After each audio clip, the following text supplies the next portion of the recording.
Hello and welcome on Watches TV, and we are with Samuel Hoffman, head of the Haute brand. It is a special year, it's the 20th anniversary of the brand, so obviously he came up with a few things a bit special. And I remember during Watches and Wonder, you came up with a really fun piece, but it was a serious piece, but it was nonetheless fun. And it turned out that there's a lot of interest behind it.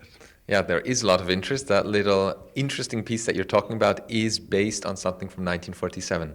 That nice little Bakelite radio in green that is so eye-catchy and so nostalgic.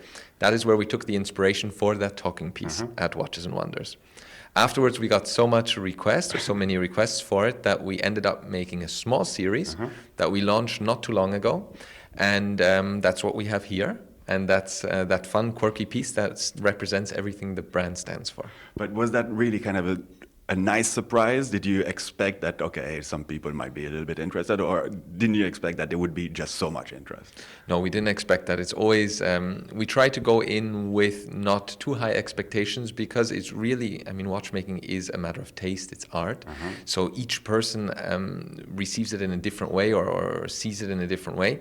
And so we try not to go in with too many expectations, and so when we get this kind of a reaction, it's fantastic. Well, I always say watchmaking is all about pleasure, and you guys, you really took that notion of pleasure to the extreme, basically, and it's nice to know that people appreciate this also. Yeah, I think that's the most important thing. Like I said, for me, watchmaking has to do with art. For me, it's one of those art forms that we can continue to build on. There's also that engineering side.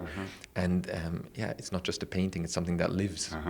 Yeah, and there's a special thing living inside there, because you don't necessarily see it that well, but it's a little funky surprise. We're still talking of a tourbillon watch. That's very correct, yeah. So while we play with the quirky sides on the outside and the way we tell the time often, the inside is really the heart of a watchmaker. So we do really horlogerie pieces, and this is the same thing even with this quirky radio watch. And when you go and see people to ask, when you ask people to say, okay, we have a little kind of a special case design and thing like that, what was the reaction? Well, we had the two extremes. It's always nice to see this polarizing view, right? We have on the one hand the people that immediately fall in love with it, and that's often this nostalgic side where the people remember from their parents or their grandparents, especially in Europe.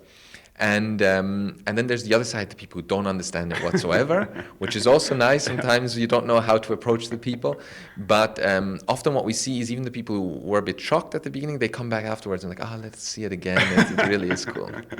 So is this piece giving you other ideas for the future? Always. Ideas come from everywhere. Okay, well, thank you very much for having us. And that was quite ballsy, and congrats to you. Bravo. Thanks a lot, and thanks for stopping by. All right, bye again.